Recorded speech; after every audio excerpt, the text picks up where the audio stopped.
Hace 50 años se aprobó la primera ley de comunidades nativas y hoy nos encontramos en las oficinas de Derecho, Ambiente y Recursos Naturales, DAR, para profundizar sobre el tema con Iris Olivera. Ella es coordinadora del programa de derechos de esta organización.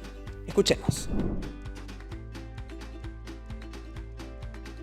La ley que data ya hace 50 años, desde 1974, con la primera norma incorporó en su momento derechos colectivos, así como el reconocimiento de la personalidad jurídica para los pueblos indígenas que en esa época no estaban incorporados con ese nombre, y por el contrario fue adelantando los derechos que luego fueron presentados por el Convenio 169 del OIT, y además reconoció el asentamiento, ¿no?, en el territorio de estos pueblos indígenas a través de la figura de comunidades nativas.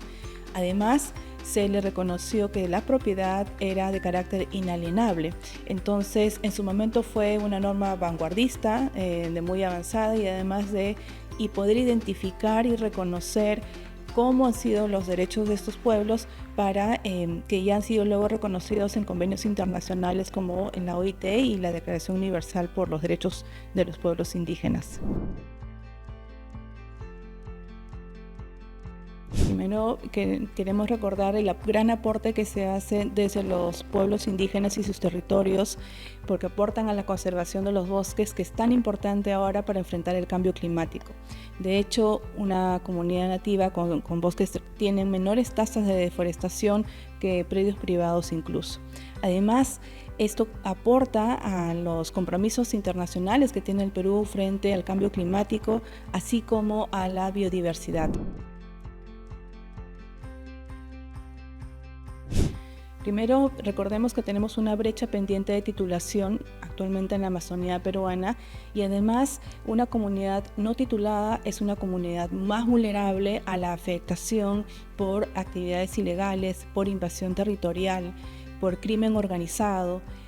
Recordemos también que los pueblos indígenas han denunciado diversas acciones relacionadas, superpuestas sobre sus territorios, como tal ilegal, minería ilegal, narcotráfico, y lamentablemente tenemos estas altas tasas de asesinatos a defensores ambientales indígenas porque ellos han denunciado estas líneas y actividades en sus territorios, y en muchos de los casos también han denunciado que estas comunidades no han sido tituladas o están pendientes de titulación.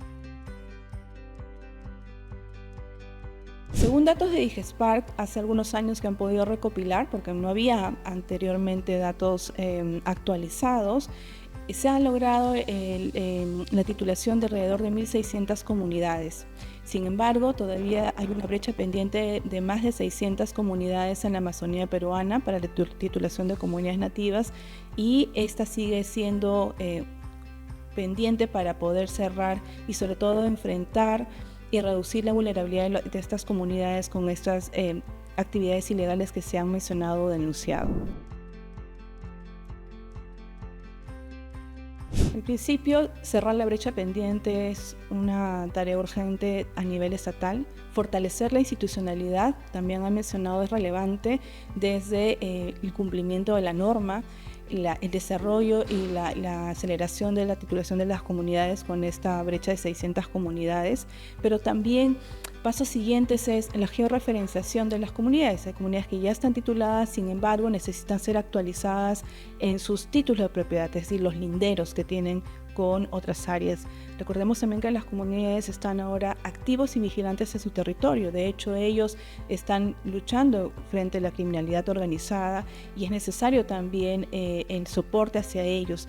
Y de otro lado, cómo se va incorporando los enfoques del Convenio 169 en la normativa actual. Si bien es cierto, la ley de comunidades data de hace 50 años atrás, es necesario ir actualizando bajo los enfoques de los derechos colectivos de los pueblos indígenas también.